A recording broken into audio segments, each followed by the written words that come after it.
সবাইকে স্বাগত সংবাদ দুপুরে। সাথে রয়েছে দোলা ডলরেস এবং আমি খন্দকার এমদাদুল হক। শিরোনামগুলো রয়েছে শুরুতেই।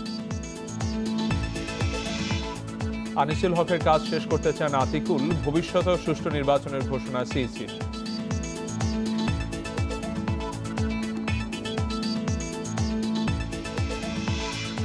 নির্বাচন বর্জনে গ্রহণযোগ্যতা কমে বলছেন কাদের। সিটি ভোটও বর্জন করেছে জনগণ বললেন মোশাররফ।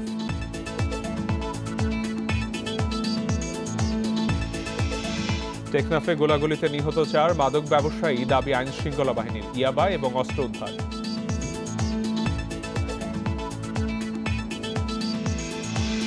বাড়তি সময় চলছে অমর একুশে বইমেলা, ছুটির দিনে লেখক, পাঠক ও দর্শনার্থীর ভিড়। শিরোনামগুলি শুনছিলেন, এবার জানাবো পুরো খবর। ঢাকা উত্তর সিটির মেয়র এবং 2 সিটির নতুন 36 ওয়ার্ডের সাধারণ ও সংরক্ষিত কাউন্সিলর পদে বিজয়ীদের নাম আনুষ্ঠানিকভাবে ঘোষণা করেছে নির্বাচন কমিশন। সকালে বঙ্গবন্ধু আন্তর্জাতিক সম্মেলন কেন্দ্রে ঢাকা উত্তর সিটির মেয়র এবং নতুন 18 ওয়ার্ডের কাউন্সিলর পদে বিজয়ীদের আনুষ্ঠানিক ঘোষণা দেন রিটার্নিং কর্মকর্তা আবুল কাশেম। এদিকে মহানগর নাট্যমঞ্চে দক্ষিণ সিটির নতুন 18 ওয়ার্ডের সাধারণ এবং সংরক্ষিত নারী কাউন্সিলর পদে বিজয়ীদেরও আনুষ্ঠানিক ঘোষণা দিয়েছেন রিটার্নিং কর্মকর্তা রকিবউদ্দিন মণ্ডল। বৃহস্পতিবার সকাল 8টা থেকে বিকাল 4টা পর্যন্ত ভোট গ্রহণ শেষে মধ্যরাত পর্যন্ত ঘোষণা করা হয় বেসরকারি ফল। এতে ঢাকা উত্তরের মেয়র পদে জয় হন আওয়ামী লীগ প্রার্থী আতিকুল ইসলাম।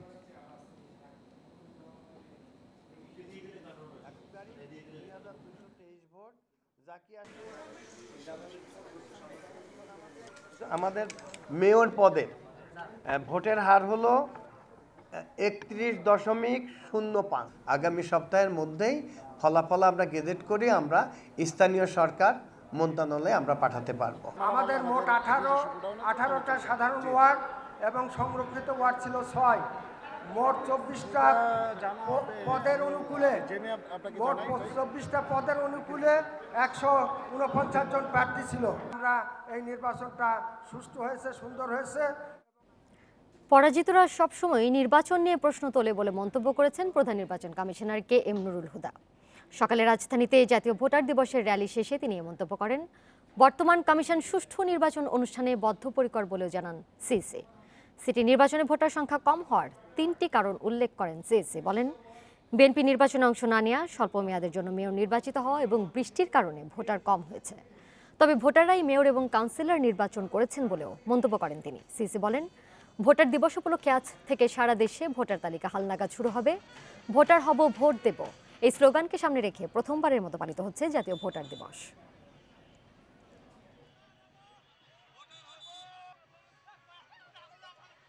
যারা পরাজিত হয়, নির্বাচনে আসে না, তারাই বলে এই নির্বাচন কমিশন ভালো না। এটা দেশের কালচার, সবসময় হয়ে থাকে।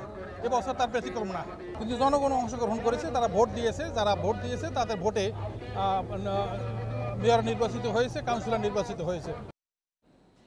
প্রয়াত মেয়র আনিসুল হকের অসমাপ্ত কাজ শেষ করার প্রত্যয় জানিয়েছেন ঢাকা উত্তর সিটি কর্পোরেশনের মেয়র পদে জয়ী আতিকুল ইসলাম। নির্বাচন কমিশনের বেসরকারি ফল ঘোষণার পর এক প্রতিক্রিয়ায় একথা বলেন তিনি। ভোটে জয়লাভ করায় আতিকুল ইসলামকে অভিনন্দন জানান তার রাজনৈতিক কর্মী, সমর্থক এবং সহকর্মীরা। ভোটারদের প্রতি কৃতজ্ঞতা জানিয়ে আতিকুল বলেন, আনিসুল হকের শুরু করা প্রকল্প শেষ করার গুরুত্ব দেওয়ার পাশাপাশি ঢাকা উত্তরের মশক নিধন, উন্মুক্ত মাঠ এবং পার্ক তৈরি করা, আধুনিক পার্কিংয়ের ব্যবস্থা গড়ে তোলা সহ নাগরিক সুবিধা বাড়ানোর উদ্যোগ নেবেন তিনি।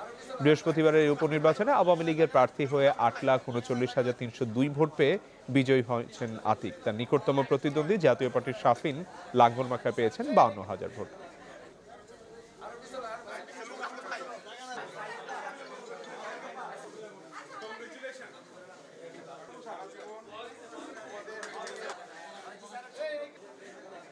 আমার বিশ্বাস সবাইকে নিয়ে আমাদের প্রয়াত মেয়র আনিসুল হকের অসমাপ্ত কাজগুলো ছিল, এগুলো ইনশাল্লাহ আমরা সাধ্যমতো চেষ্টা করব সবাইকে নিয়ে দ্রুত বাস্তবায়নের জন্য। খারাপ আবহাওয়া ও লম্বা ছুটি হওয়ায় ঢাকা উত্তর সিটি কর্পোরেশন নির্বাচনে ভোটার উপস্থিতি ছিল কম। চট্টগ্রাম শিল্পকলা একাডেমিতে দুপুরে এক সেমিনারের শেষে কথা বলেন তথ্যমন্ত্রী হাসান মাহমুদ। তিনি আরও বলেন, এবার ঢাকা উত্তরের সিটির মেয়র এবং কাউন্সিলরের মেয়াদ মাত্র 1 বছর, তাই কম মেয়াদের জনপ্রতিনিধি নিয়ে ভোটারদের আগ্রহও ছিল কম। তবে উপজেলা নির্বাচনে ভোটার উপস্থিতি বেশি থাকবে বলে মনে করেন তথ্যমন্ত্রী। 3 দিনের ছুটি পাওয়াতে অনেকে বাড়ি চলে গেছে। তারপর সকালবেলা যখন ভোটাররা ভোট দিতে যায় তখন ঢাকা শহরে কিন্তু প্রচণ্ড বৃষ্টি হয়েছে, দুর্যোগপূর্ণ আবহাওয়া ছিল। সব মিলিয়ে এরপরও যে ভোটার টার্ন আউট, এটি অত্যন্ত সন্তোষজনক বলে আমি মনে করি। উপজেলা নির্বাচন অনেক প্রার্থী আছে, আমি মনে করি যে উপজেলা নির্বাচন যেটি কয়েকটা ফেজে হতে যাচ্ছে, সেখানে প্রচুর ভোটারের উপস্থিতি হবে। কোনো বড় দল স্থানীয় সরকার নির্বাচন বর্জন করলে জনগণের কাছে তাদের গ্রহণযোগ্যতা ক্রমেই সংকুচিত হয় বলে মন্তব্য করেছেন আওয়ামী লীগের সাধারণ সম্পাদক ওবায়দুল কাদের। সকালে ধানমন্ডিতে আওয়ামী লীগ সভাপতির রাজনৈতিক কার্যালয়ের সংবাদ সম্মেলনে তিনি একথা বলেন। ওবায়দুল কাদের বলেন, উপজেলা নির্বাচন বর্জন করায় আগামী জাতীয় সংসদ নির্বাচনে আরও সংকটে পড়বে বিএনপি। গণতন্ত্র থেকে দূরে সরে যাওয়া দলটির জন্য ভালো ফল বয়ে আনবে না বলেও মন্তব্য করেন তিনি। আওয়ামী লীগ সাধারণ সম্পাদক বলেন, বিএনপি স্থানীয় নির্বাচন বর্জন করলেও তাদের নেতাকর্মীদের অনেকেই মনোনয়ন ফর্ম সংগ্রহ করছেন। উত্তর সিটি উপনির্বাচনে ভোটার সংখ্যা কম থাকার কথা মেনে নিয়ে তিনি বলেন, 2001 সালের সিটি নির্বাচনের তুলনায় এই নির্বাচন ভালো হয়েছে।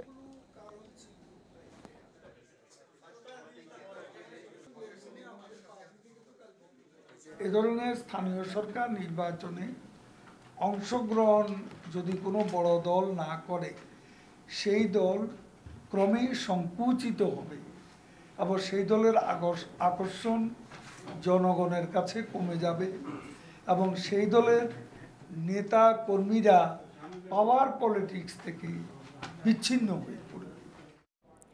জনগণ যেখানে ভোট দিতে পারে না, সেখানে ভোটার দিবস পালনকে হাস্যকর এবং তামাশা বলে মন্তব্য করেছেন বিএনপি স্থায়ী কমিটির সদস্য ডক্টর খন্দকার মোশাররফ হোসেন। সংসদ নির্বাচনের মতো সিটি নির্বাচনও জাতি প্রত্যাখ্যান করেছে বলে দাবি করেছেন তিনি। জাতীয়তাবাদী মৎস্যজীবী দলের 40তম প্রতিষ্ঠা বার্ষিকী উপলক্ষে জিয়াউর রহমানের সমাধিতে শ্রদ্ধা জানানো শেষে তিনি আরও বলেন, জনগণ নির্বাচন প্রত্যাখ্যান করেছে বলেই ভোট দিতে যায়নি। বর্তমানে বাংলাদেশ ক্রান্তিকালের মধ্য দিয়ে যাচ্ছে বলেও মন্তব্য করেন তিনি। এই সরকার গণতন্ত্র হত্যা করেছে অভিযোগ করে তিনি বলেন, গণতন্ত্র পুনরুদ্ধারে বিএনপিকেই মাঠে নামতে হবে। নিরপেক্ষ নির্বাচনের দাবিতে বিএনপি শিগগিরই নতুন কর্মসূচি দেবে বলেও জানান মোশাররফ।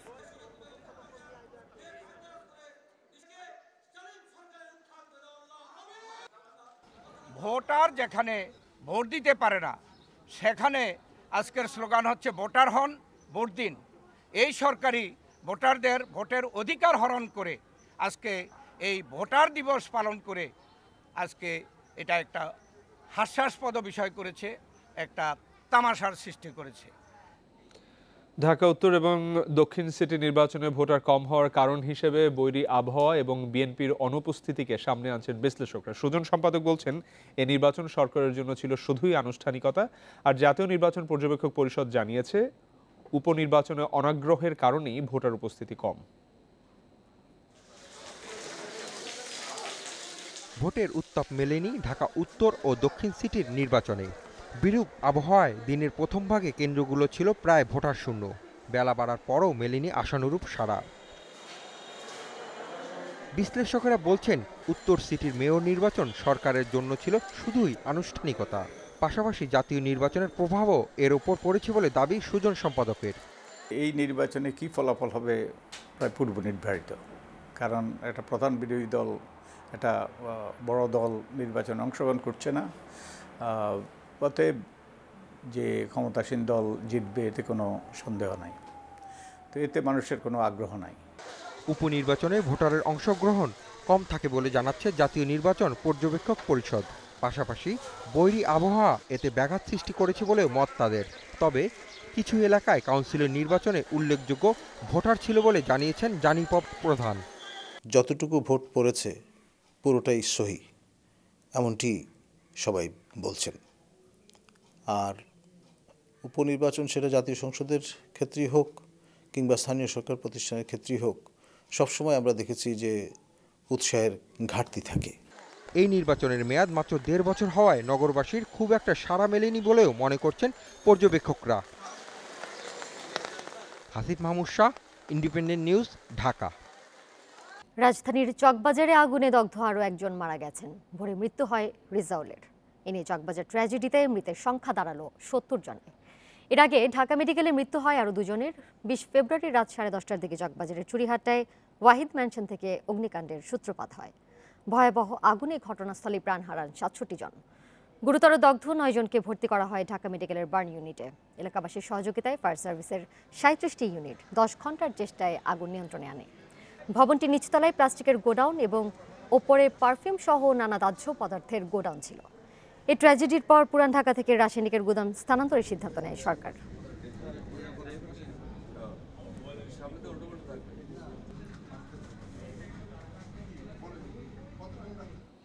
কক্সবাজারের টেকনাফে পুলিশ এবং বিজিবির সঙ্গে গোলাগুলিতে 4 জন নিহত হয়েছে। নিহতরা মাদক ব্যবসায়ী বলে দাবি করছে আইনশৃঙ্খলা রক্ষাকারী বাহিনী। ভোরে টেকনাফের সাবরাঙের পুরাতন মগপাড়ায় এবং হোয়াইখংয়ের নয়াপাড়ায় গোলাগুলির এই ঘটনা ঘটে। ঘটনাস্থল থেকে ইয়াবা এবং অস্ত্র উদ্ধার করা হয়েছে।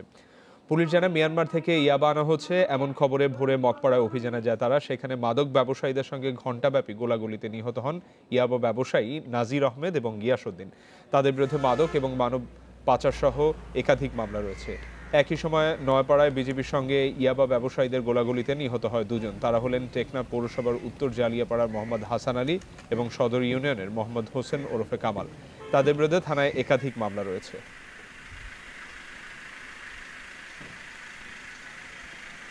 বাড়তি সময় চলছে অমর একুশে গ্রন্থমেলা। ছুটির দিনে আজ মেলা শুরু হয়েছে সকাল 11টায়, চলবে রাত 9:30 পর্যন্ত। মেলায় শিশু প্রহরে রয়েছে নানা আয়োজন। এখনো যারা পছন্দের বই কিনতে পারেননি তারা এই সুযোগে কিনবেন বলে মনে করছেন প্রকাশকরা। চকবাজার অগ্নিকাণ্ড ও 2 দিন বৃষ্টিতে প্রকাশকদের ক্ষতির বিষয়টি বিবেচনায় শুক্র শনিবার 2 ছুটির দিনেও মেলা চলার ঘোষণা আসে বৃহস্পতিবার। এই সিদ্ধান্তে আনন্দিত লেখক প্রকাশকেরা। শনিবারও মেলা চলবে বেলা 11টা থেকে রাত 9:30 পর্যন্ত।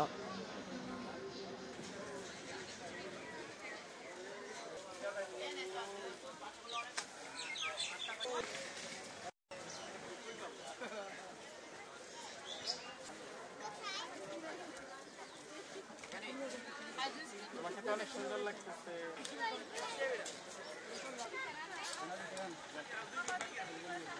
বন্ধু আছে ভাইয়া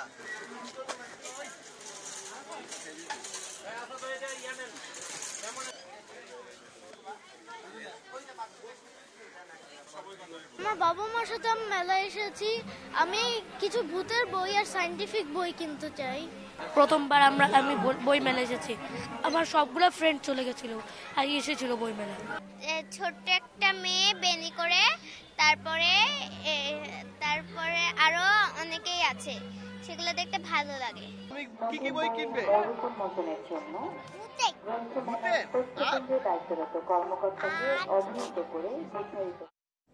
বইমেলার আরও খবর জানাতে এই মুহূর্তে আমাদের সাথে সরাসরি যোগ দিয়েছেন তৈমুর মোহাম্মদ সালাউদ্দিন। তৈমুর, বইমেলার সময় বাড়ানোয় বই প্রেমীদের মধ্যে উচ্ছ্বাস কেমন দেখছেন, তারা প্রতিক্রিয়া কি জানিয়েছেন এবং বই বেচা কেনা কেমন চলছে? সময় বাড়ানোর কারণে সময় কিন্তু বাড়ানো হয়েছে গতকাল একদমই শেষ সময়ে 8:45 দিকে। অনেক মানুষই কিন্তু মানে বিশেষ করে ক্রেতারা আজকে মনে করছেন যে অনেকেই জানে না যে আজকে এবং কালকেও মেলা আছে। তো আমরা বারবার বলেছিলাম যে প্রায় সমস্ত গণমাধ্যমেই এটি ফলো করে আসলে প্রচার হচ্ছে যে বইমেলা আছে। তো তারা প্রকাশকরাও আশা করছেন যে আজকে দুপুরের পর আসলে ব্যাপক সমাগম হবে এবং বিক্রি বাড়বে। তবে সকাল থেকে এখনো পর্যন্ত আমরা যেটি দেখেছি এমন অনেকেই আসলে মেলায় এসেছেন যিনি হয়তো মানে গতকাল মেলা শেষ হয়ে গেলে মেলায় আসতে পারতেন না এবং এখনো পর্যন্ত যে কেনাকাটা সেটি নিয়ে তারা সন্তুষ্ট নন। তবে প্রকাশকরা সবাই আশাবাদী যে আজকে এবং কালকে বেশ ভালো বিক্রি হবে। আমি যদি দোলা একটু দেখাই আপনাকে যে আমার ঠিক পিছনে যে শিশু চত্বরটি রয়েছে সেখানে কিন্তু এখন অনেক শিশুরা আছে যারা বাবা মায়ের হাত ধরে আসলে মেলা এসেছে। তারা যেরকম এসেছে তারা কিন্তু বইও কিনেছে। আমি কয়েকজন প্রকাশকের সাথে এবং মেলার বিক্রয় কর্মীদের সাথে কথা বলেছি। তো তাদের আশাবাদটা এটিই দোলা যে ঢাকার চারপাশের নদীর অবৈধ দখল উচ্ছেদে প্রতিদিন ধরেই চলছে অভিযান। তুরাগ নদীর বর্তমান অবস্থা জানাতে সেখান থেকে যুক্ত হচ্ছেন সহকর্মী শারিয়ার অনির্বাণ। আমরা দেখছিলাম অনেকগুলো নদীর অবৈধ স্থাপনা উচ্ছেদ নিয়ে কাজ হচ্ছিল। তুরাগ নদীর এই উচ্ছেদ কবে নাগাদ শুরু হতে পারে?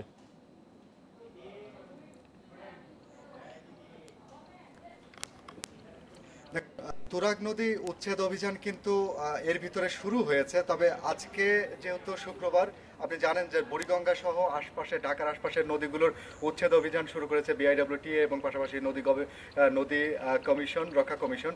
তো আপাতত কয়েকদিন স্থগিত রয়েছে, তবে আমরা জানা মতে আগামী অর্থাৎ এই মাসেরই 5 তারিখ থেকে আবার তারা উচ্ছেদ অভিযান শুরু করবে। তবে তুরাগ নিয়ে কিন্তু বিশেষভাবে পরিকল্পনা রয়েছে নদী কমিশন এবং পাশাপাশি BIWTA এর।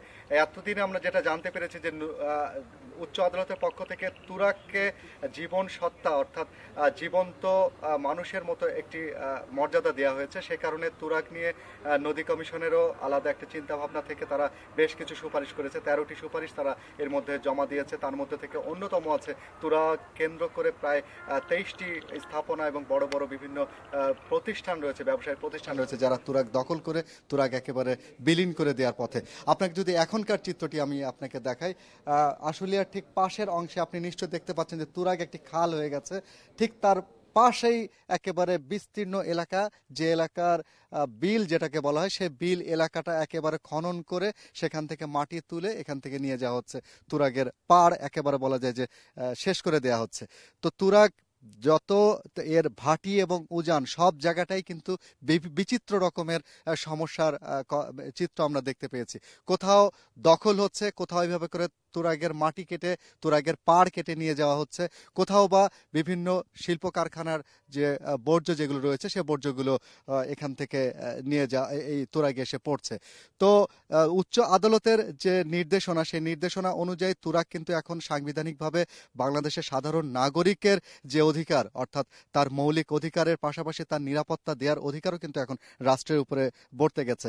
তো সেই কারণে তুরাগকে বাঁচানোর জন্য একজন নাগরিককে বাঁচাতে গেলে পারে যা যা দরকার সেই প্রয়োজনীয় পদক্ষেপগুলো কিন্তু এখন নদী রক্ষা কমিশন নেয়ার সুপারিশ নিয়েছে। তো এখানে এ যাবৎকাল পর্যন্ত আমরা দেখেছি যে বিভিন্ন সময় উচ্ছেদ অভিযান চালালে পারেও সেটি বিভিন্ন প্রভাবশালী মহলের কারণে সেটি একটি সময় গিয়ে স্থবির হয়ে যায় বা বন্ধ হয়ে যায়। তো গত মাস জুড়ে আমরা দেখেছি যে ঢাকার আশপাশের নদী দখল উচ্ছেদের যে অভিযানগুলো চালানো হয়েছে, সেই অভিযানগুলোর ধারাবাহিকতা যদি বজায় থাকে এবং তুরাগ নিয়ে আলাদাভাবে যে চিন্তা ভাবনাটা রয়েছে সরকারের এবং পাশাপাশি নদী রক্ষা কমিশনের, সেটি যদি বাস্তবায়ন হয় তাহলে পরে তুরাগ আগের চেহারায় ফিরে না আসলে পরেও তুরাগ সুস্থ থাকবে।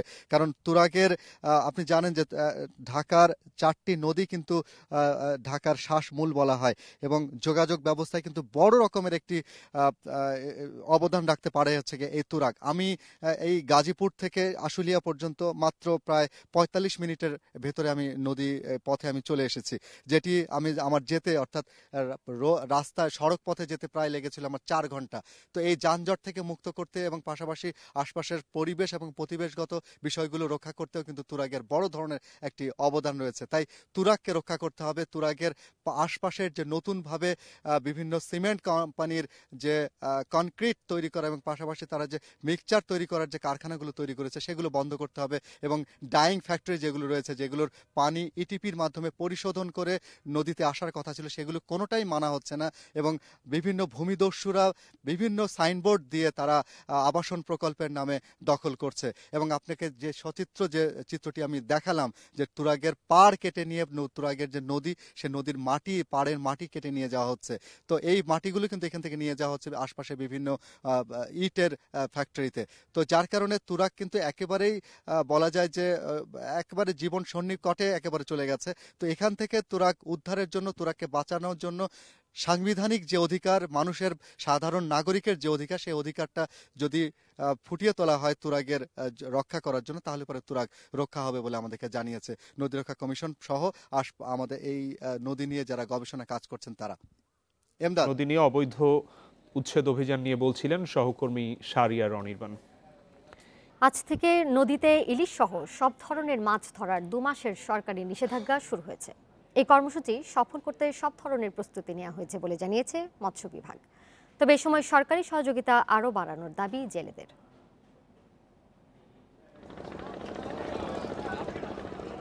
ইলিশের জাটকা সংরক্ষণ ও উৎপাদন বাড়ানোর লক্ষ্যে মৎস্য বিভাগের নির্দেশে 1 মার্চ থেকে আগামী 30 এপ্রিল পর্যন্ত নদীতে সব ধরনের মাছ ধরা বন্ধ থাকবে। এই 2 মাস ইলিশ সংরক্ষণ, আহরণ, পরিবহন, বাজারজাতকরণ ও মজুতকরণও নিষিদ্ধ। মেঘনা ও পদ্মা নদীর চাঁদপুরের ষাটনল থেকে লক্ষ্মীপুরের চর আলেকজান্ডার পর্যন্ত এলাকায় জেলেদের সচেতন করতে মাইকিং করেছে জেলা প্রশাসন ও জেলা মৎস্য বিভাগ। এছাড়া নিষেধাজ্ঞা চলাকালীন প্রশাসন ও আইনশৃঙ্খলা বাহিনী প্রতিদিন নদীতে অভিযান চালাবে বলে জানিয়েছেন কর্মকর্তারা। এই নিষেধাজ্ঞা বাস্তবায়নে আমরা ইতিমধ্যে জেলা টাস্কফোর্স কমিটির সভা করেছি। সবাই প্রয়োজনীয় সিদ্ধান্ত গ্রহণ করা হয়েছে। নির্বাহী ম্যাজিস্ট্রেট, পুলিশ, কোস্টগার্ড, নৌ পুলিশ সমন্বিতভাবে আমরা অভিযান এবং মোবাইল কোর্ট পরিচালনা করব। এই কর্মসূচি সফল হলে আগামী বছর কাঙ্ক্ষিত পরিমাণ ইলিশ পাওয়া যাবে বলে জানান বিশেষজ্ঞরা।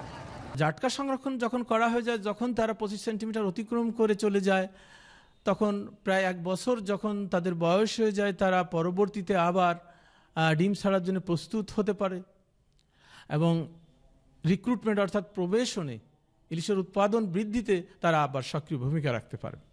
এই সময়ে উপার্জনহীন জেলেরা সরকারি প্রণোদনা হিসেবে 40 কেজি করে প্রতি মাসে চাল পাবে বলে জানিয়েছে প্রশাসন। সঠিক সময়ে অনিয়ম না করে এই চাল বিতরণের দাবি জানিয়েছেন জেলেরা। সরকার 2 মাস আমাদেরকে যে চাউল দেয়, এই চাউলে আমাদের সংসার নির্ভর হয় না। আমাদের এই অভিযান জেলেরা মাইনা নিছে। জেলেদের যেই 5 BGF দিতেছে তাতে সঠিকভাবে যাতে জেলেরা পায় এই ব্যবস্থা দেওয়া হোক। নিষেধাজ্ঞা চলাকালে প্রথমবার কেউ নদীতে জাল ফেললে 1 মাস থেকে সর্বোচ্চ 6 মাস সশ্রম কারাদণ্ড ও পরবর্তীতে একই অপরাধ করলে 2 মাস থেকে 1 বছরের সশ্রম কারাদণ্ড দেওয়া হবে বলে জানিয়েছে প্রশাসন। মেহরিন জাহান, ইন্ডিপেন্ডেন্ট নিউজ ডেস্ক। রাজধানীর কাঁচা বাজারে বেড়েছে ব্রয়লার মুরগির দাম। সপ্তাহের ব্যবধানে দাম বেড়েছে কেজিতে 10 টাকা পর্যন্ত। বাজারে শীতকালীন সবজির পাশাপাশি আগাম গ্রীষ্মকালীন সবজি মিলছে চড়া দামে। তবে অপরিবর্তিত গরু এবং খাসির মাংসের দাম।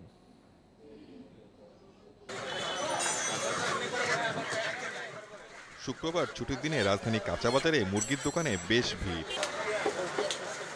ব্রয়লার মুরগির চাহিদা বেশি থাকলেও স্বস্তি নেই দামে। গেল সপ্তাহে 160 টাকা কেজি বিক্রি হলো, এখন তা 170 টাকা। আর সোনালী মুরগির কেজি 300 টাকা। কম সরবরাহের অজুহাত বিক্রেতাদের, যদিও তা মানতে নারাজ ক্রেতারা। মুরগি কিনছি ফার্ম মুরগি, তার থেকে এবার দাম বেশি। এখন ফার্ম নিব, এখন দেশি দিতে আসছে, এই দেশি মুরগি নেওয়া যায় কিনা। দাম বেশি করে আমদানি কম, আর বাস্তব নিজের এগিয়ে দেই। আগে যতগুলো গাড়ি ঢুকতে আর অর্ধেক গাড়িও ঢুকে না বাজারে, তাহলে অবশ্যই আমদানি কম। বাজারে শীতের সবজি শেষ না হতেই আগাম পাওয়া যাচ্ছে গ্রীষ্মকালীন সবজি। স্বাদ নিতে গুনতে হচ্ছে বেশি দাম। প্রতি কেজি করলা, পটল, চিচিঙ্গা বিক্রি হচ্ছে 80 টাকায়। আবার মৌসুম শুরু না হলেও মিলছে কাঁচা আম, প্রতি কেজি বিক্রি হচ্ছে 400 টাকায়। তবে শীতকালীন সবজির দাম নাগালে রয়েছে। একটু দাম বেশি, হ্যাঁ কি করবো, তারপর তো খাইতে হবে, নিতে হবে না। নতুন তো আবার শুরু হয়েছে, আর বৃষ্টির কারণে একটু দাম বেশি। এদিকে অপরিবর্তিত রয়েছে গরু ও খাসির মাংসের দাম। গরুর মাংস বিক্রি হচ্ছে 500 টাকা আর খাসি 800 টাকা কেজি দরে। Shahid Ahmed, independent news, Dhaka. আগামী 2 মাসের মধ্যেই স্বল্প মূলধনী কোম্পানির জন্য আলাদা ট্রেডিং প্ল্যাটফর্ম চালু হবে বলে আশা করছে ঢাকা স্টক এক্সচেঞ্জ। 5 থেকে 30 কোটি টাকার পরিশোধিত মূলধনের কোম্পানিগুলো এই প্ল্যাটফর্ম থেকে অর্থ সংগ্রহ করতে পারবে। বিশ্লেষকরা বলছেন এর মাধ্যমে ব্যাংক নির্ভরতা কমে আসবে। নতুন কোম্পানি যুক্ত হলে বাজারে স্থিতিশীলতা বজায় থাকবে বলে আশা তাদের। পরিশোধিত মূলধন 30 কোটি টাকার কম হলে কোনো কোম্পানি শেয়ার বাজার থেকে মূলধন সংগ্রহ ও তালিকাভুক্ত হওয়ার সুযোগ পায় না। এজন্য স্বল্প ও মাঝারি মূলধনী কোম্পানিকে মূলধন সংগ্রহের সুযোগ করে দিতে আইন হয় 2017 সালে। গত মাসে এই নীতিমালার গেজেট প্রকাশ করে নিয়ন্ত্রক সংস্থা বিএসইসি। এক্ষেত্রে শুধু প্রাতিষ্ঠানিক ও উচ্চ সম্পদধারী ব্যক্তিশ্রেণীর বিনিয়োগকারীরাই লেনদেন করতে পারবে, যাদেরকে কোয়ালিফাইড বা যোগ্য বিনিয়োগকারী বলছে বিএসইসি। সাধারণ বিনিয়োগকারীরা বাজারে লেনদেনে অংশ নিতে পারবে না। প্রতিটা ডিলে 3 লাখ টাকার শেয়ার কেনার সামর্থ্য আছে যার, ইনি হাই নেটওয়ার্থ। আর আইপিও ইনিশিয়াল পাবলিক অফার শুধু কোয়ালিফাইড ইনভেস্টররাই করতে পারবে। সেই ঝুঁকি এতে তালিকাভুক্ত হতে মূল বাজারে সব প্রক্রিয়া মানতে হবে। স্মল ক্যাপ প্ল্যাটফর্মের লেনদেন করতে প্রযুক্তিগত প্রস্তুতি শেষ করেছে ডিএসইসি। এজন্য আলাদা কমিটিও করা হয়েছে। এতে ক্ষুদ্র বিনিয়োগকারীদের পুঁজির সংকট দূর হবে বলে আশা করছে বাজার সংশ্লিষ্টরা। আমার মনে হয় গেজেট হয়ে গেছে, স্টক এক্সচেঞ্জের লিস্টিং রেগুলেশনটা কাজ চলতেছে, হয়তো তাদের এপ্রিল মাসে আমি আশা করি যে এপ্রিল মাসে এটার কার্যকারিতা শুরু হয়ে যাবে। ক্যাপিটাল মার্কেটের জন্য, আমাদের দেশের অর্থনীতির জন্য এটা অত্যন্ত সুফল বয়ে আনবে। হয়তো এমনও আমরা আশা করছি যে দেখা যাবে যে মূল মার্কেটে যতগুলো কোম্পানি আসছে তার চেয়ে অনেক বেশি কোম্পানি হয়তো স্মল ক্যাপে আসবে, এবং ব্যাংক ফাইন্যান্স থেকে নির্ভরতা কমিয়ে তারা এখন দীর্ঘমেয়াদী পুঁজি সংস্থান ক্যাপিটাল মার্কেট থেকে করতে পারছে। এই প্ল্যাটফর্মে কোম্পানির সবশেষ 5 বছরের আর্থিক প্রতিবেদন জমা দিতে হবে। উৎপাদনে না থাকা কোম্পানির বেলায় মূলধন যোগানের পরবর্তী 5 বছরে সম্ভাব্য উৎপাদন ও মুনাফার তথ্য উল্লেখ করতে হবে। Nashid Zerin Chowdhury, Independent news, Dhaka. AFC championship বাছাইয়ের দ্বিতীয় রাউন্ডে শুরুটা দারুণ হয়েছে কিশোরীদের। চূড়ান্ত পর্বের লক্ষ্যে ধারাবাহিকতা ধরে রাখতে চায় তহুরা মারিয়াপাড়া। দ্বিতীয় ম্যাচে আজ স্বাগতিক মিয়ানমারের বিপক্ষে লড়বে বাংলাদেশ। মান দালারথিরি স্টেডিয়ামে ম্যাচ শুরু বিকেল 5:30টায়। ফিলিপাইনকে গোলবন্যায় ভাসিয়ে উজ্জীবিত লাল সবুজ। থাইল্যান্ডে চূড়ান্ত পর্বের টিকিট পেতে এই ম্যাচ জিততে হবে গোলাম রব্বানী ছোটনের দলকে। প্রথম ম্যাচে হ্যাট্রিক করেছিলেন তহুরা। জোড়া গোলে আত্মবিশ্বাস বাড়িয়ে নিয়েছেন শামসুন নাহার জুনিয়র এবং আনুচিং মগিনী। অন্যদিকে প্রথম ম্যাচে চীনের কাছে 5-0 গোলে হেরে ব্যাকফুটে মিয়ানমার। গ্রুপ চ্যাম্পিয়ন এবং রানার্স আপ দল পাবে থাইল্যান্ডের চূড়ান্ত পর্বের টিকিট।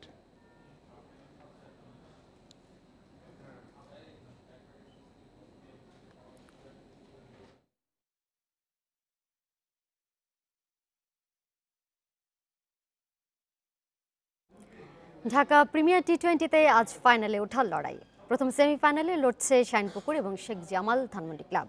দ্বিতীয় সেমিতে সন্ধ্যা 6:30টায় প্রাইম ব্যাংক লড়বে প্রাইম দোলেশ্বরের বিপক্ষে। এই নিয়ে আরও জানাতে আমাদের সাথে মিরপুর স্টেডিয়াম থেকে সরাসরি যোগ দিয়েছেন সহকর্মী জহিরুল ইসলাম।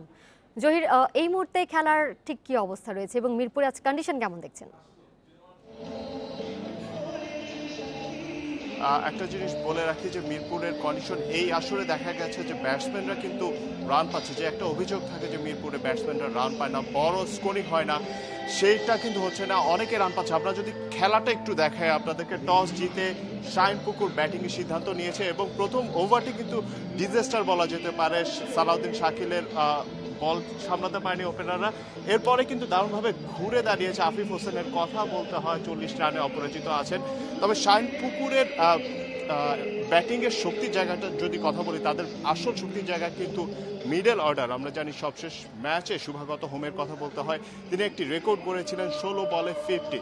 তো এই সেমিফাইনালে কিন্তু শুভাগত হোম আফিফদের কারণে শাইনপুকুরকে ফেভারিট বলা হচ্ছিল এবং মিডল অর্ডারের সামর্থ্যের মূল শক্তি।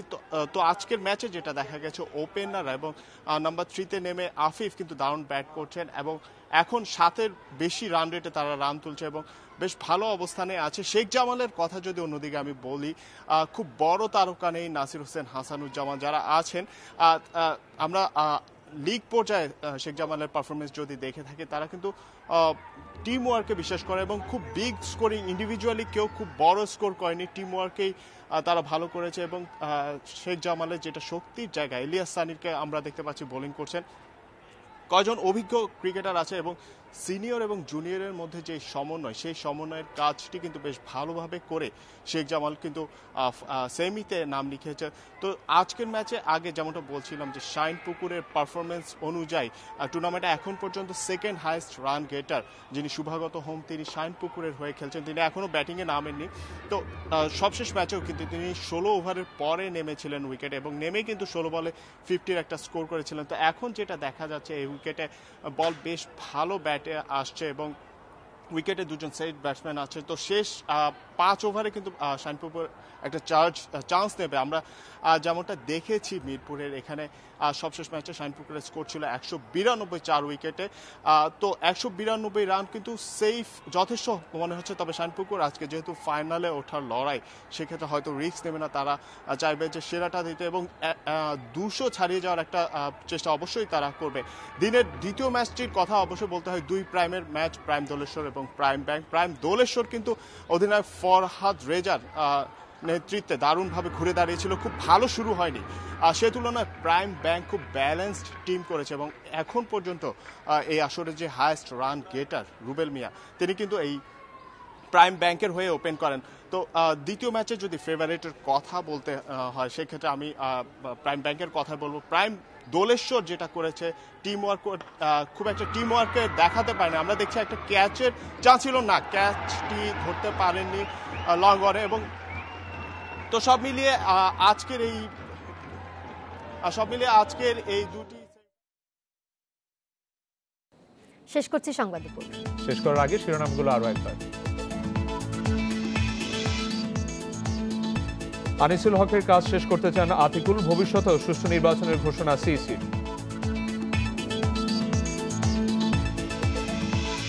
নির্বাচন বর্জনে গ্রহণযোগ্যতা কমে বলছেন কাদের, সিটি ভোটও বর্জন করেছে জনগণ বললেন মোশাররফ। টেকনাফে গোলাগুলিতে নিহত 4, মাদক ব্যবসায়ী দাবি আইন শৃঙ্খলা বাহিনীর ইয়াবা এবং অস্ত্র উদ্ধার।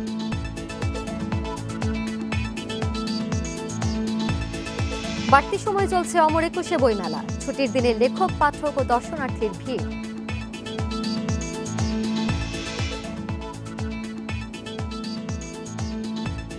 আর এই ছিল এখনকার পরের আয়োজন দেখা আমন্ত্রণ রইল।